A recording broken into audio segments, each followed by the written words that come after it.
Bismillahirrahmanirrahim. Assalamualaikum warahmatullahi wabarakatuh. Hello and welcome to my presentation. Mari kita mulai dengan beberapa kalimat berikut. Motivasi merupakan satu penggerak dari dalam hati seseorang untuk melakukan atau mencapai suatu tujuan. Motivasi belajar merupakan hal yang amat penting bagi pencapaian kinerja atau prestasi belajar. Motivasi juga merupakan kekuatan yang mendorong dan mengarahkan keberhasilan perilaku yang tetap ke arah tujuan tertentu. Adapun tujuan dari presentasi ini adalah untuk memenuhi salah satu tugas mata kuliah psikologi industri, dan tujuan dari pembahasan ini yaitu kami berusaha untuk memberikan informasi mengenai teori-teori utama motivasi. Oke, jadi sebelum kita mulai ke pembahasan presentasi, kita perkenalan terlebih dahulu. Jadi, di sini yang pertama ada table of content. Apa saja yang akan kita bahas dalam presentasi kali ini? Yang pertama ada about me, informasi penulis yaitu saya. Kemudian ada definisi atau pengertian motivasi, kemudian dimensi motivasi, kemudian teori-teori utama motivasi, kemudian yang terakhir adalah penutup yang berisi tentang kesimpulan. Jadi ini informasi tentang saya. Halo, nama saya Imam Wahyu Ramadan, NIM 190601002, program studi teknik industri kelas A sore. Saya berharap dengan adanya presentasi ini, audiens mendapatkan tambahan informasi dan lebih memahami tentang motivasi beserta teori-teorinya secara mendalam, serta dapat mengaplikasikannya ke dalam kehidupan sehari-hari. Biar data yang lebih lengkap, silahkan kunjungi saya di link di bawah ini.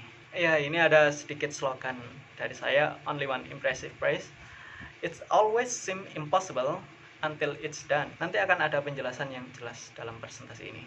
Oke, kita menuju topik pertama, yaitu definisi atau pengertian dari motivasi. Motivasi adalah pengembangan dan pengarahan perilaku individu atau kelompok yang untuk menghasilkan keluaran atau output yang diharapkan. Motivasi adalah daya pendorong yang mengakibatkan seseorang anggota organisasi mau dan rela untuk mengerahkan kemampuan dalam bentuk keahlian atau keterampilan, tenaga, dan waktunya untuk menyelenggarakan berbagai kegiatan yang menjadi tanggung jawabnya dan menunaikan kewajibannya dalam rangka mencapai tujuan dan berbagai sasaran organisasi yang telah ditentukan sebelumnya. Kemudian topik kedua yaitu dimensi motivasi. Ada 3 unsur dalam dimensi motivasi ini. Yang pertama adalah kebutuhan. Kebutuhan timbul dalam diri individu apabila si individu merasa adanya kekurangan dalam dirinya. Yang kedua adalah dorongan. Untuk mengatasi ketidakseimbangan tersebut, dalam diri si individu akan timbul dorongan, sebuah upaya pemenuhan kebutuhan secara terarah. Dan yang terakhir adalah tujuan. Pencapaian tujuan berarti mengembangkan keseimbangan dalam diri seseorang tersebut. Kemudian ada pemahaman terhadap metode motivasi individu berkaitan pula dengan pemahaman tentang motif, yaitu kebutuhan, keinginan, tekanan, dorongan, dan desakan hati yang membangkitkan dan mempertahankan gairah hidup individu untuk mengerjakan sesuatu. Berikutnya, topik ketiga yaitu teori-teori utama motivasi. Ini adalah topik utama kita kali ini. Jadi ada 4 teori utama motivasi yang akan kita bahas hari ini, yaitu yang pertama ada teori hierarki kebutuhan Maslow, kemudian ada teori 2 faktor Herzberg, kemudian ada teori kebutuhan McClelland, kemudian ada teori IRG Clayton Aldelver. Oke, ini adalah teori pertama kita pada hari ini, yaitu teori kebutuhan Abraham Maslow. Teori ini dikemukakan oleh Abraham Maslow yang mengatakan bahwa pada dasarnya semua manusia memiliki kebutuhan pokok. Ia menunjukkan dalam 5 tingkatan bentuk piramid. Orang memulai dorongan dari tingkatan yang paling bawah. 5 tingkatan kebutuhan itu dikenal dengan sebutan hierarki kebutuhan Maslow, dimulai dari kebutuhan biologis dasar sampai motif psikologis yang lebih kompleks. Kebutuhan pada suatu peringkat paling tidak harus terpenuhi sebagian sebelum kebutuhan pada peringkat berikutnya menjadi penentu tindakan yang penting. Kemudian kita lihat ada gambar ilustrasi untuk piramida kebutuhan dari teori hierarki kebutuhan Abraham Maslow. Akan saya jelaskan satu persatu di sini dari yang paling bawah. Yang pertama adalah psikologikal. Adalah sekumpulan kebutuhan dasar yang paling mendesak pemuasannya karena berkaitan langsung dengan pemeliharaan biologis dan kelangsungan hidup suatu individu. Ada bernafas, makanan, minuman, tidur, ekskresi. Yang kedua adalah safety atau keamanan. Adalah suatu kebutuhan yang mendorong individu untuk memperoleh ketentraman, kepastian, dan keteraturan dari keadaan lingkungannya. Maslow mengemukakan bahwa kebutuhan akan rasa aman ini sangat nyata dan bisa diamati pada bayi dan anak-anak karena ketidakberdayaan mereka. Pada dasarnya kebutuhan rasa aman mengarah pada 2 bentuk, yaitu keamanan jiwa dan keamanan terhadap harta. Yang ketiga adalah love belonging, yaitu kebutuhan untuk cinta dan dimiliki. Adalah suatu kebutuhan yang mendorong individu untuk mengadakan hubungan efektif atau ikatan emosional terhadap individu lain di lingkungan keluarga ataupun di lingkungan kelompok di masyarakat. Yang ketiga ada esteem. Maslow mengemukakan bahwa setiap orang yang memiliki dua kategori mengenai kebutuhan penghargaan, yaitu kebutuhan yang lebih rendah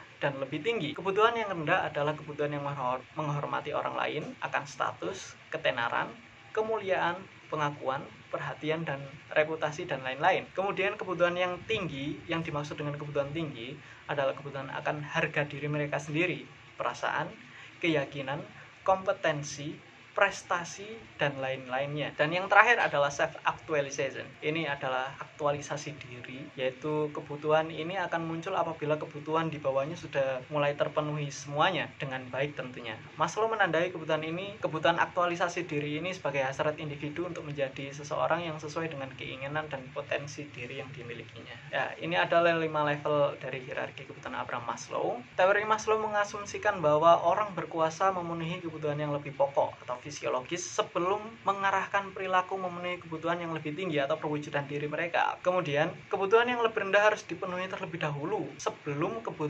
kebutuhan yang lebih tinggi seperti self-actualization tadi mulai mengembalikan perilaku seseorang. Hal yang penting dalam pemikiran Maslow ini bahwa kebutuhan yang telah terpenuhi memberi motivasi untuk kebutuhan selanjutnya. Teori kedua yang akan kita bahas hari ini adalah dua faktor Herzberg. Teori dua faktor Herzberg ini dikemukakan oleh Herzberg. Prinsip dari dinamika faktor ini dibagi menjadi dua, yaitu Huygens dan motivator. Jadi Huygens faktor adalah faktor yang mencegah atau membatasi ketidakpuasan kerja, sedangkan motivator adalah mencegah kepuasan kerja. Frederick Herzberg mengemukakan teori ini berdasarkan pengembangan dari teori Maslow yang dibagi menjadi dua, yaitu kebutuhan tingkat rendah dan kebutuhan tingkat tinggi. Nanti ada gambarnya. Ini adalah ilustrasi penggambaran tentang pembagian dari Frederick Herzberg yang membagi teori kebutuhan Abraham Maslow menjadi dua. Ada motivator dan Huygens. Menurut Herzberg, ada dua faktor yang mempengaruhi motivasi seseorang, yaitu Huygens atau maintenance dan motivator. Faktor Huygens tidak berhubungan langsung dengan kepuasan suatu pekerjaan, tapi berhubungan langsung dengan timbulnya suatu ketidakpuasan kerja atau dissatisfier, hingga faktor Huygens tidak dapat digunakan sebagai alat motivasi, tapi lebih kepada menciptakan kondisi yang mencegah timbulnya ketidakpuasan. Yang kedua adalah motivator. Faktor motivator ini adalah faktor yang langsung berhubungan dengan isi pekerjaan atau faktor intrinsik. Faktor motivator memotivasi seseorang untuk berusaha mencapai kepuasan yang termasuk di dalam pengakuan, achievement, dan self-actualization seperti yang ada di teori Abraham Maslow tadi. Kemudian masuk ke teori yang ketiga. Teori yang ketiga ini dikemukakan oleh McClelland yang mengemukakan bahwa individu dengan dorongan prestasi yang tertinggi berbeda dengan individu lain dalam keinginan kuat untuk melakukan hal yang lebih baik. Teori McClelland ini ada 3 kebutuhan. Yang pertama adalah kebutuhan akan prestasi atau need for achievement, kemudian kebutuhan akan kekuasaan atau need of power, kemudian kebutuhan akan afiliasi atau need of affiliation. Ini adalah ilustrasi untuk 3 kebutuhan dalam teori McClelland ini. Yang pertama adalah kebutuhan akan prestasi. Kebutuhan ini adalah dorongan untuk mengatasi hambatan, mengungguli, dan berprestasi dalam bertindak lebih untuk mencapai standar yang tinggi. Yang kedua adalah kebutuhan akan kekuasaan. Mereka yang memiliki need of power dapat menjadi orang yang memiliki 2 tipe, personal dan institusional. Kebutuhan kekuasaan lembaga yang tinggi cenderung lebih efektif dibanding dengan mereka yang membutuhkan kekuasaan personal tinggi. Yang ketiga adalah kebutuhan akan afiliasi. Kebutuhan afiliasi adalah kebutuhan untuk mendapatkan hubungan sosial yang baik di lingkungan kerja. Seorang dengan kebutuhan afiliasi tinggi mendapatkan kualitas dari hubungan pribadi sebagai hal yang lebih penting.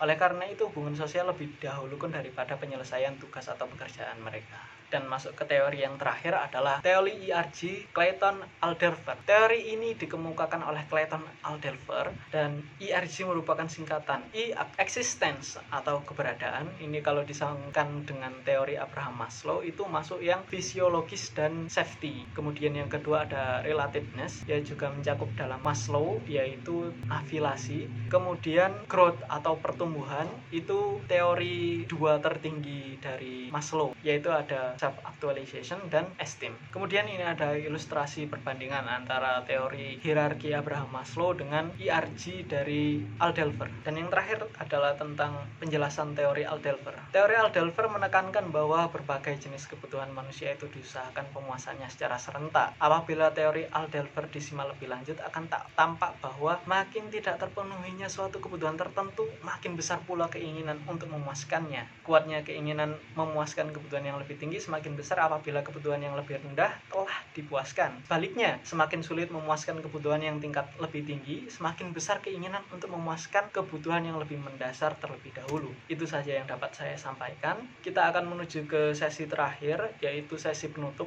yang berisi tentang kesimpulan. Kesimpulan dimulai dari definisi motivasi, kemudian dimensi motivasi yang berisi kebutuhan, dorongan, dan tujuan. Kemudian ada 4 teori utama motivasi, yaitu teori Maslow yang berisi piramida hierarki kebutuhan Maslow. Kemudian ada 2 faktor Hesberg, kemudian teori kebutuhan McClelland, kemudian yang terakhir adalah teori ERG dari Aldelver. Itu saja dari saya. Mohon maaf apabila ada banyak ketatil dan kesalahan kata yang cukup banyak. Ini ada sedikit kalimat dari saya. Life can only be understood backward, but it must be life forward. Itu saja dari saya. Apabila ada kesalahan dalam pengucapan atau ada kata-kata yang tidak berkenan di hati, saya mohon maaf yang sebesar-besarnya. Saya akhiri presentasi saya hari ini dan sampai jumpa di lain waktu. Assalamualaikum warahmatullahi wabarakatuh.